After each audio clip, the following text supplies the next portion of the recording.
Okay, well, hello, David. Thank you so much for being here on another episode of The Makeup Historian. I really appreciate you taking time out of your schedule to talk with me. Thank you. Thank you. Happy to be here. Yeah, so I asked you on today because we're going to talk about money. Want to learn more about finances. I've heard quite a bit about you, but I'm excited about today because I want to learn how you really got your education about finances and what you've been able to do at such a young age. It's fascinating to me, I won't lie. Thank you. Yeah, of course. Okay, so the first thing I want to know, you have a company called TikTok, right? Not to be confused with the app. Yes, spelled TICTOC. And it's an acronym, right? hmm So So what does it TikTok's stand in, for? yeah, it stands for today's investment commitment, tomorrow's optimal commodity. Wow, I like that. That's nice. So what is the story behind it? How did you what inspired you to found that and what exactly does TikTok do? So I started TikTok when I was in my freshman year of high school. I believe I was 14 at the time. I started it because I wanted to teach students how to be able to make enough through trading, stocks, or anything for that matter in the investment world and make enough to pay for college.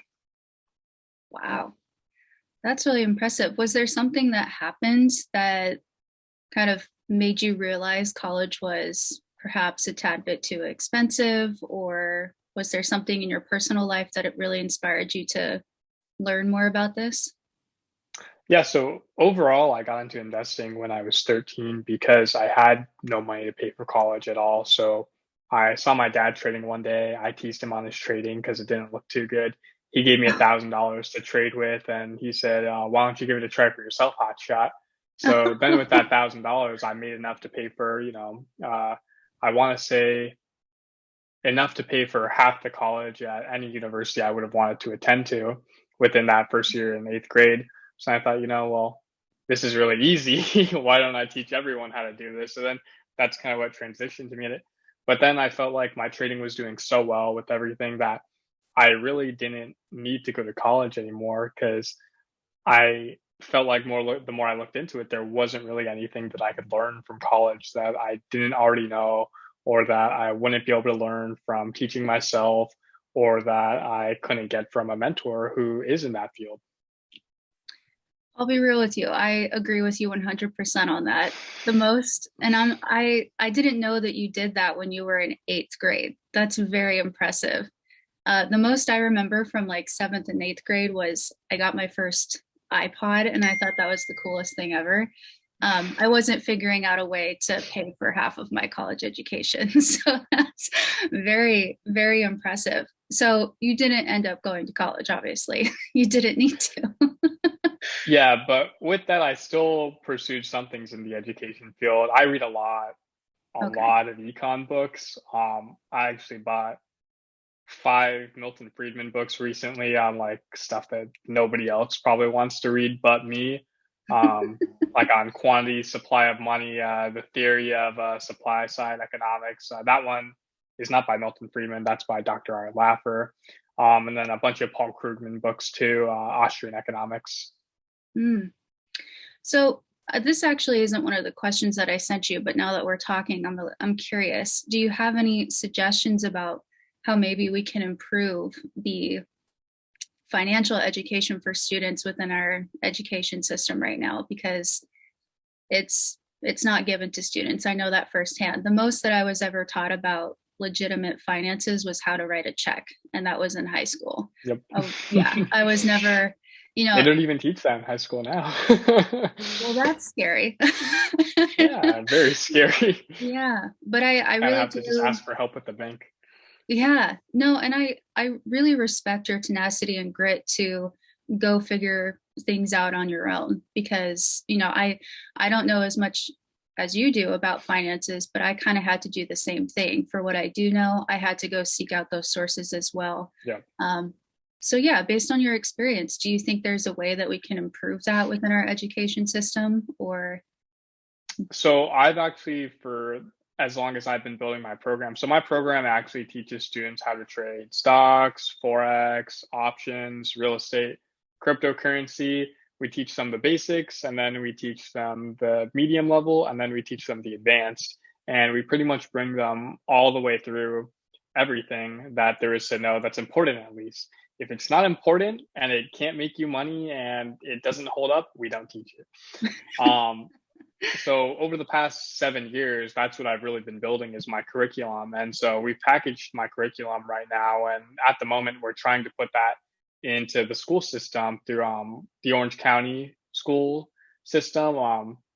I've been in talks with some of the trustees and then some school districts and everything like that. So that's something that I'm going to be trying to push for in the new year because I want to, and I'm not going to put everything. I'm not going to be putting like a credit default swaps into the high school system, right? I'm going to be putting in my basics, which is like stocks, forex, and crypto, because I think because in forex, there's a lot of indicators on what's the Federal Reserve, how does central banking affect everything, what do these indicators around the world, how does that come back and affect me, right? And then crypto, because it's up and coming and there's a lot of things that have to do with it that are going to be useful and necessary for people that are growing up in the Generation Z environment. But overall, I'm putting that into basics because I think that's really important. And then as an elective, if somebody wants to pursue that after, so the base will be a requirement.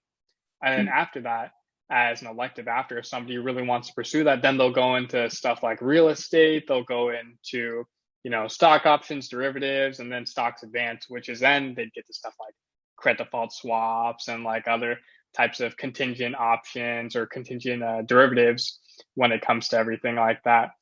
But then after that too, we want to help students get their licenses. So like their Series 65, their Series 7, their SI. If you have a Series 65, you can go to any firm really, and they will pay you a minimum of $95,000 to $110,000 right off the bat starting, because then you build your way up and people who have a 65, they make up to a couple million per year just off the base alone and not even making profit for the company. Wow.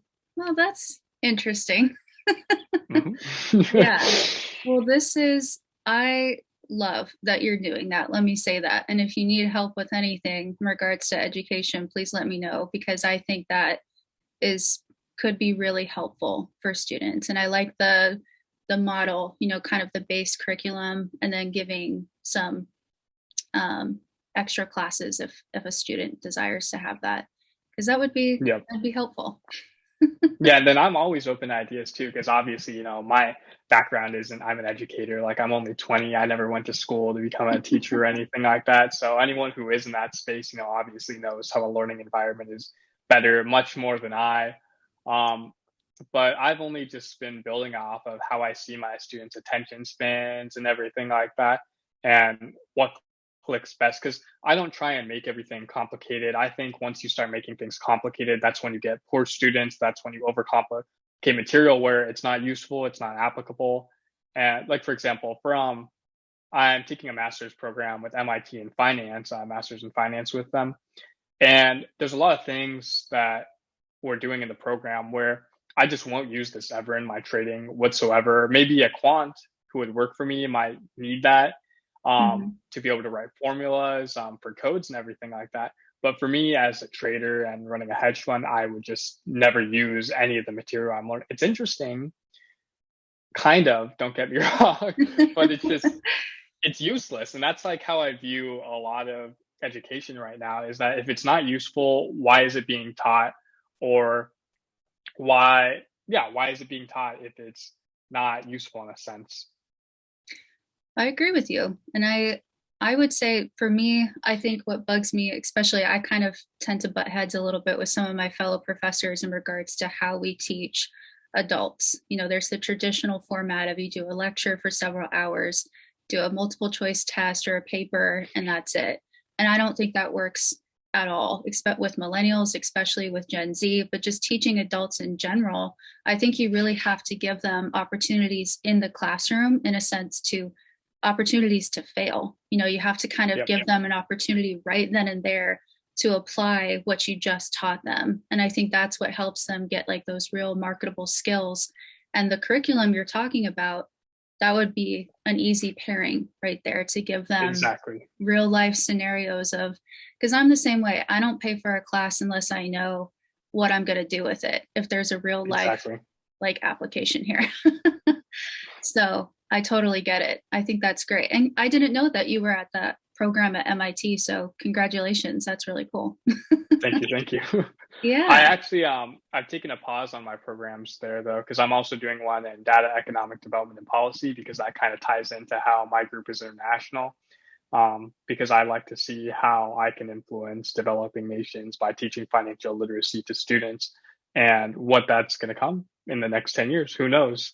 Um, but so I've taken a pause on both of those because, from my perspective, it would be really negligent to my investors if I was doing two big master's programs while managing their money. You know, like when you're managing someone's money, they want you to just be married to their money and their money only. It makes sense. I think that's you being very respectful. And, looking back, if I could talk to my younger self, like I powered through my master's program to the point where it kind of, I'd sacrificed like my own well-being at times. So I don't think pressing pause during a program is bad at all. It's the marathon, it's not the race. Yeah. And you have like the vision, you know what you're going to do with it. You have a job outside of academia. Yeah, So there's exactly. nothing wrong with that. Because for the programs and everything that I do like that, I'm not doing it for a degree. A degree is just a piece of paper to me. I'm just doing it to see, what the education is, what people are learning, what the people that I might be hiring are learning, so I could know alongside them, things like that. But at the end of the day, I think a degree now from academia and everything like that, the knowledge that's being taught just seems archaic to me, in a sense, like we were saying. And it's not about a piece of paper doesn't define someone now. I think it's what the metal of their character is and what they really know. Yeah, I agree with that 100%. Because even some of my fellow millennials, I know far too many of them who did the program, got the degrees, and then we're kind of like, well, where's my full-time job and salary Yeah. and benefits? Like it's not there. And what I, what I honestly think students should know is that the degree, it opens the door. It helps Mm, get you the interview, but you get yourself the job based off of how you exactly. market your education, right? And especially in history, which is totally different from finances.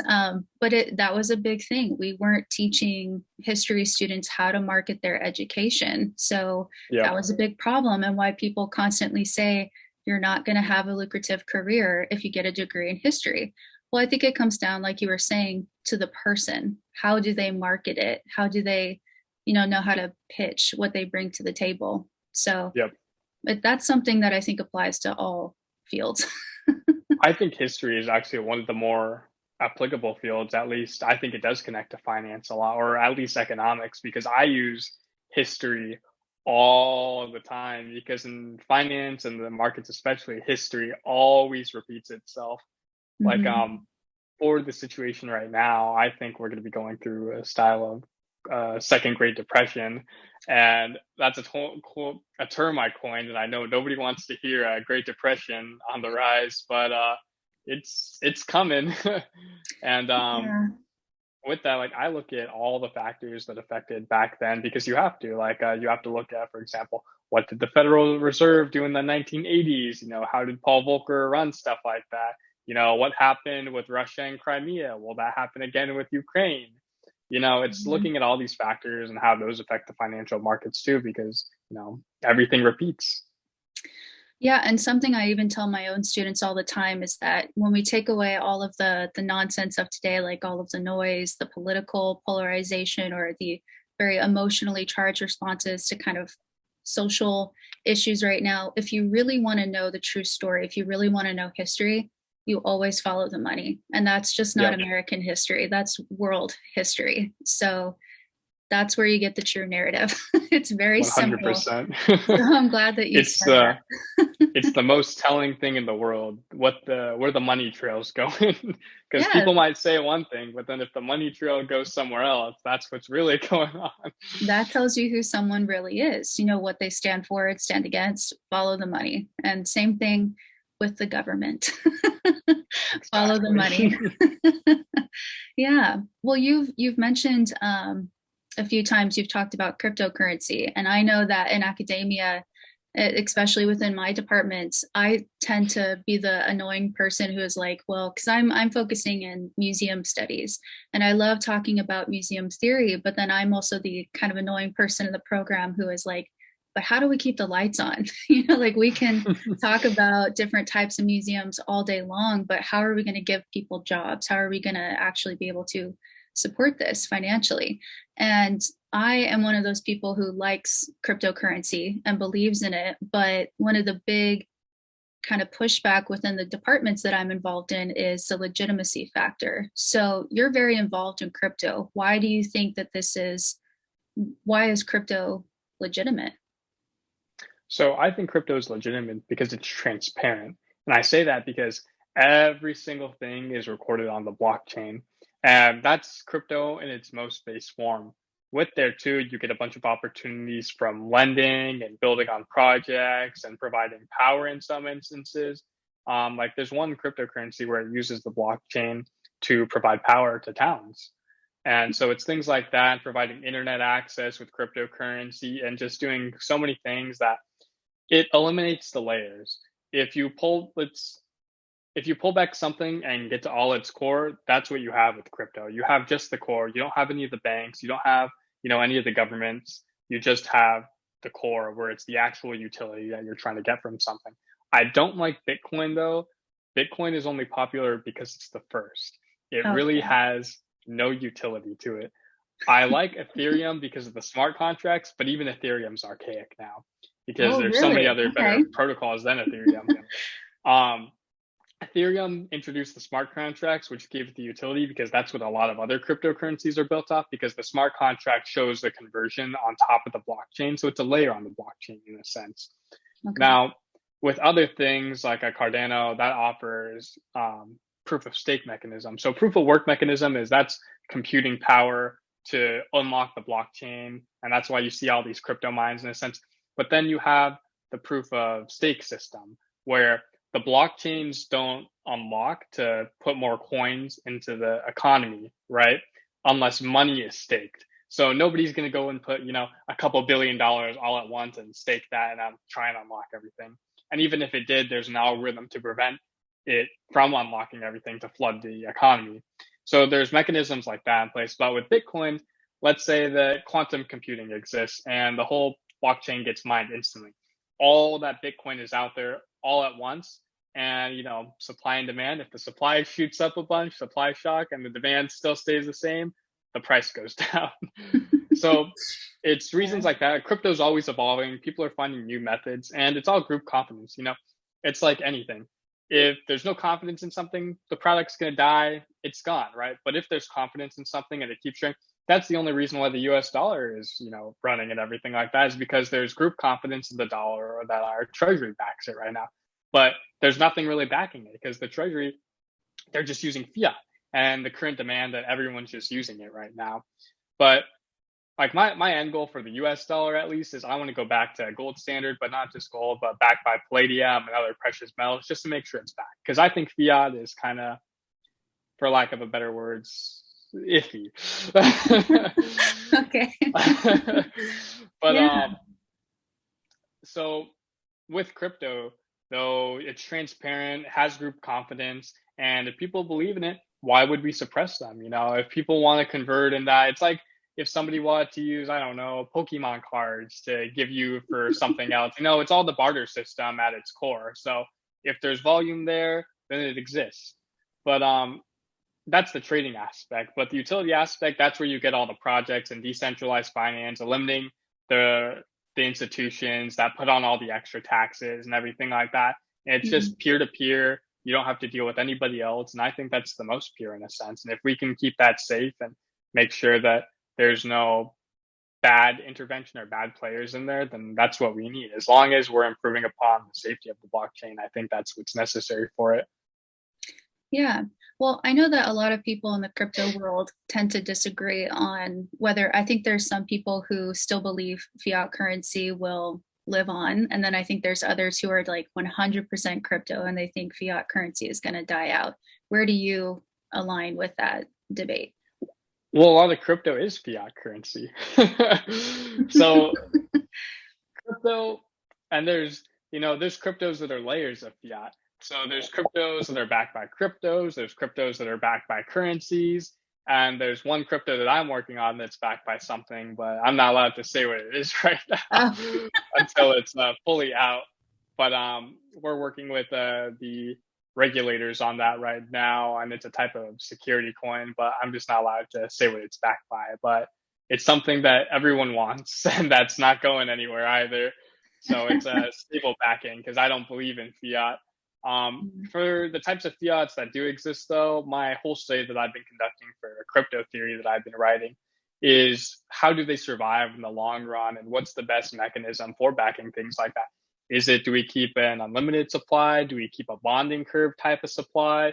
Do we keep a regulated and manipulatable supply? What do you do?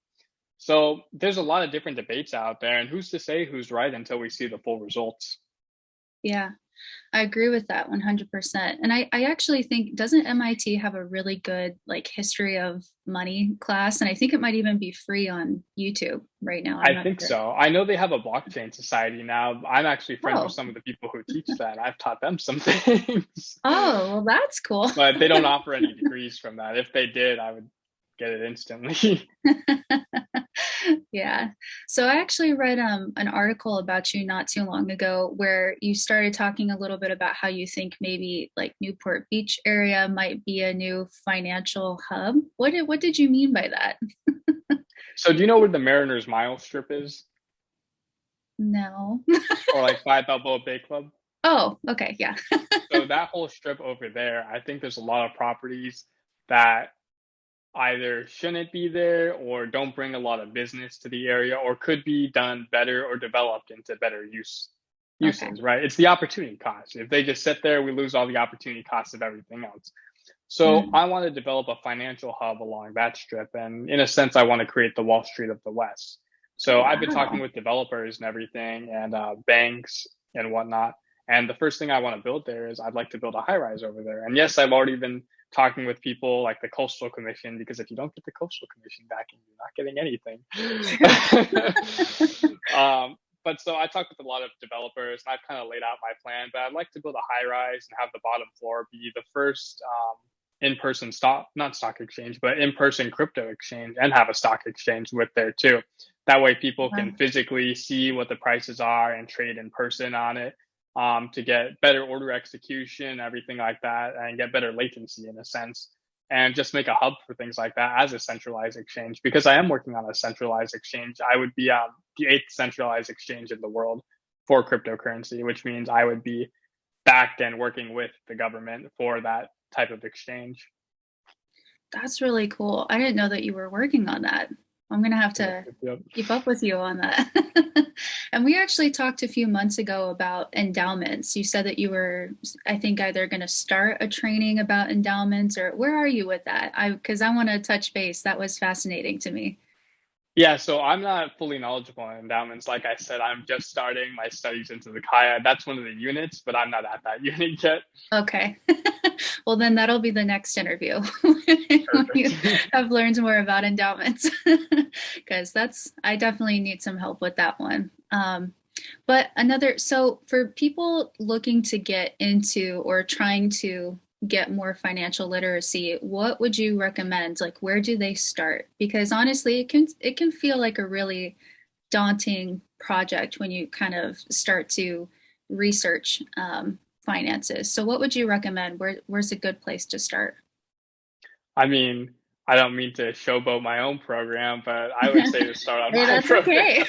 okay. I started my program because there was nothing else out there. There was nothing I found that was better. Um, I don't see really any competitors to my program either. I've looked. There's nobody who caters to teaching young generations on how to trade. There's stuff out there, but that's just teaching, oh, taxes. And they'll charge, like, these companies will charge a couple $1,000s. I charge $35 a month to learn Wow. everything. Everything is all included with that $35 a month because I still want students to have enough money to actually be able to trade in their accounts. If Yeah. somebody's going and paying a couple $1,000s for a program, where are they going to have the money to actually trade with? Hmm. Well, so how do people really get a hold? Where do they find more information about your program? I've seen some of your actual, it's funny, like your TikTok videos about your TikTok, but Hmm. but where I'm guessing you have a central website where they can buy all of this and, kind of break it down for us. Where do we learn more about your company, TikTok? Yeah, so my website is tictocclub.com, TICTOCCLUB.com. And then there's a registration button right on the front page. Nice. I might have to sign up myself and check this out because this is Sounds like a plan. fascinating. And I think pride sometimes is highly overrated. I don't care how old someone is. If you know how to do it, you know how to do it. And millennials, sorry. I can actually guarantee too that after week 12 of my program, somebody has more knowledge than a managing director on Wall Street. So how the levels go on Wall Street is it goes the analyst, it goes the lead analyst, and then sometimes it goes portfolio managers. But at the overall top of those groups down there, it's the managing director. So anyone below those knows nothing, and the managing director, they really know nothing. They don't know any multiples. They don't know any fundamental analysis. They don't even really know base technical analysis of what a support line or a resistance level are, or at least they're not good at it. But they really just listen to the guy at the top, and the guy at the top doesn't know any of the research either. These firms on Wall Street, they give all these ratings to companies, and it's kind of like the shady stuff they did in 2008, where on the mortgages, right, on the mortgage-backed securities, they would give a rating to something because if that ratings agency didn't give a rating, they're just going to go to the other ratings agency, and the other ratings agency will give that rating that they're looking for. So, for example, if you see that something's a neutral rating, it's usually not good on Wall Street, or even if it's a buy rating, it's not good because they're just trying to get the business of those companies. So those companies will work with them to push their stock and do an IPO or anything like that, or do an investment banking campaign with that company to bring them traction so they can work with them. The only time you will see a bad rating that's actually useful is when a big bank says a sell rating. That's when you actually know it's going down because then they're just saying it's bad and they're not going to get that person's business, right? But if it just says neutral or buy, usually those still indicate bad because they just want the person's business. Mm. Oh, goodness. Yeah, it's a whole mess.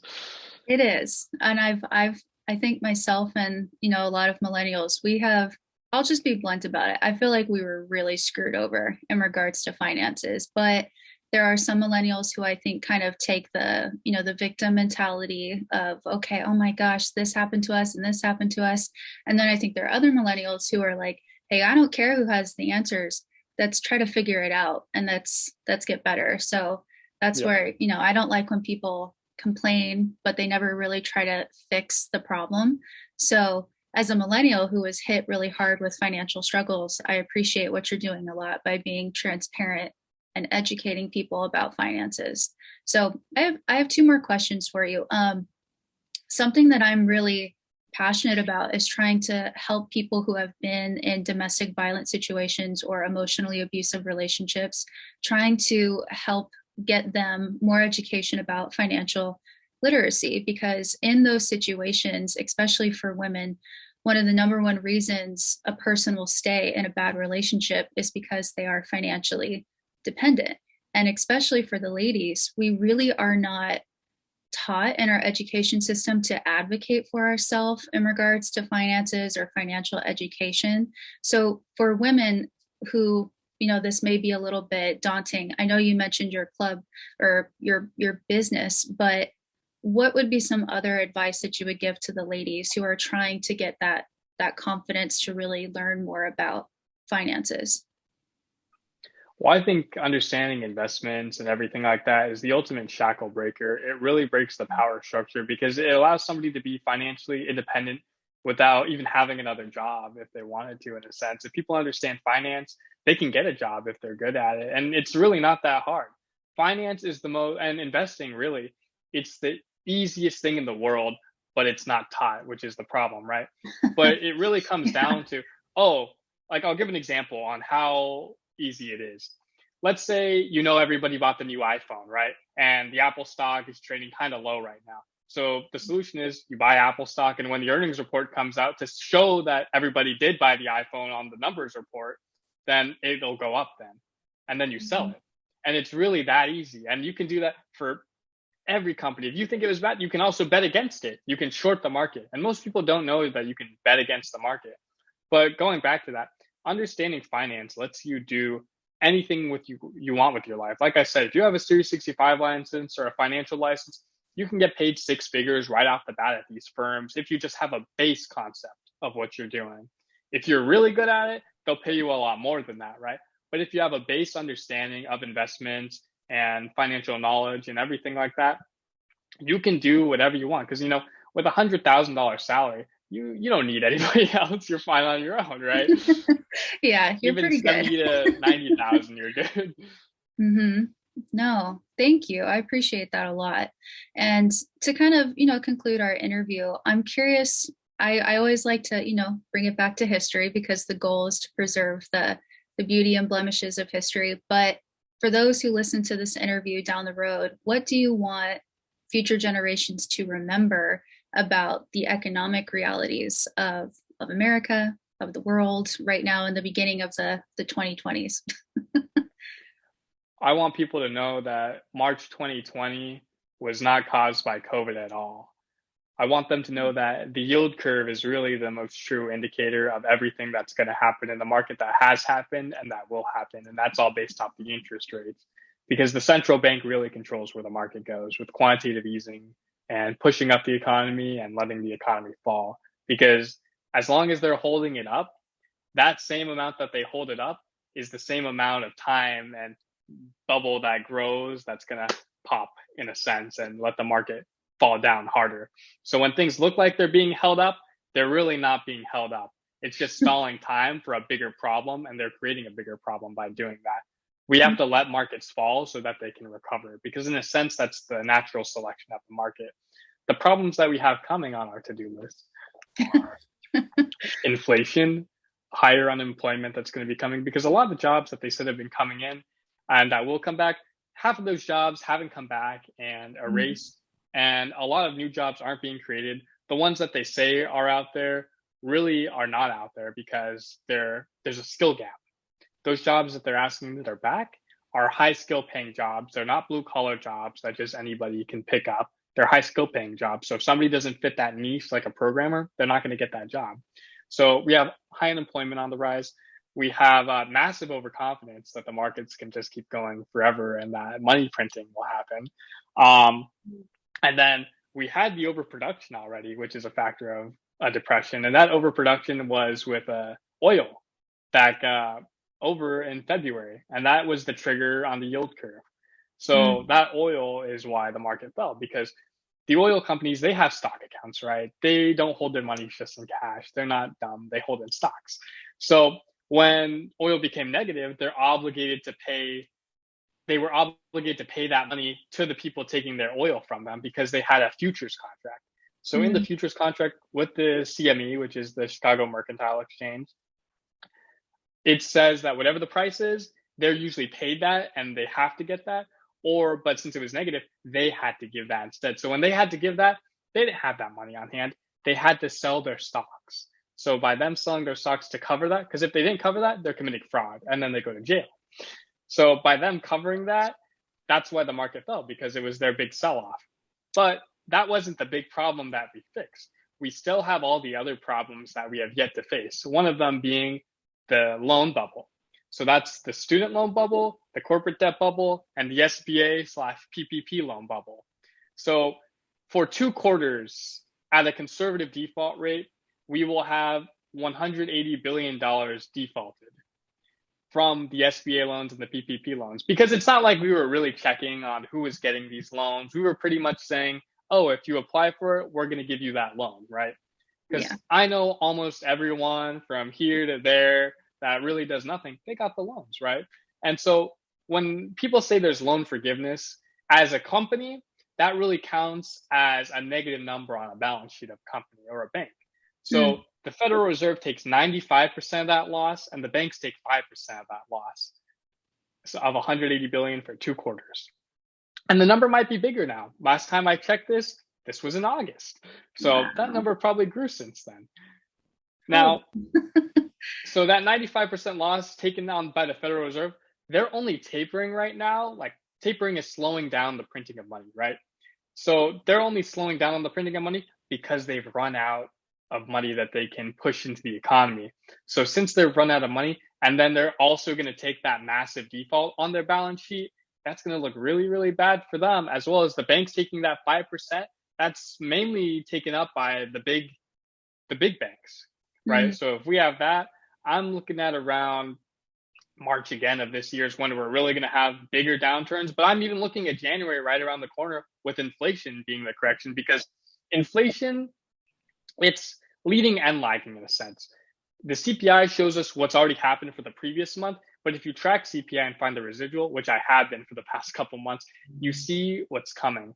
We're going to have double digit inflation come I want to say May to July, within that period. So right around June, we'll have double digit inflation. We're going to be worse than the Carter administration because we have way worse problems than the Carter administration, which already sounds bad in its sense. yes. For gas prices, they're going to shoot up too because the ExxonMobil refinery blew up in Texas, which that hasn't even been covered on the news yet. It's been covered in some articles. It's not on the news yet, though. Nobody else has seen it, but they're going to see it at the pump soon. Mm, Um, and with that, so all these problems are going to be coming. We're probably going to be at around 8% inflation in January. And that's not fun either, right? But so people know inflation's coming, they start buying things that they need right now. Like if they need appliances direly, they're going to start buying them right now, right? Because they mhm. know that the price is going to go up. So when they buy them now and then when the price goes up and they don't buy it, that's an immediate shock to the economy because nobody else is going to be buying things then. That's Yeah. why we have a little jump when we know inflation's high, but then after nobody's buying anymore, that jump goes away and we're back to a worse area before that. Wow. That's a lot. Yeah. But I'm glad that you are saying that you're talking about it because we do need to be talking about the financial realities of our Nobody else country. wants to talk about it because then that makes it real if they talk about that on the news. And if it's real in the short term, if it's coming, that's going to spook people. And they don't want to spook people because then they don't get their management fee in the short term for their profits. And that's exactly why people don't like historians because we're those annoying people who are like, "Hey, remember what really We're the happened?" conscience. Yeah, we're kind of like those annoying people who hold up the mirror and are like, this is what really happened. I think we might need to pay attention to this. The pattern is repeating, but they don't like us, you know, it happens, but hopefully the right people will hear this and I think you're doing amazing things, especially by teaching people about finances and being so transparent and empowering about it. I really think that will help, especially in California, because it's interesting out here. Yeah, that's why I'm not leaving because California needs the most help. Exactly. That's why I'm not leaving either. Well, thank Thank you you. so much, David, for joining us here on the Makeup Historian. I really appreciate it, and I would love to have you back, especially as you continue on with your career and your business and your education. Anytime you want to come back, I would love to have you on the show again. Happy anytime.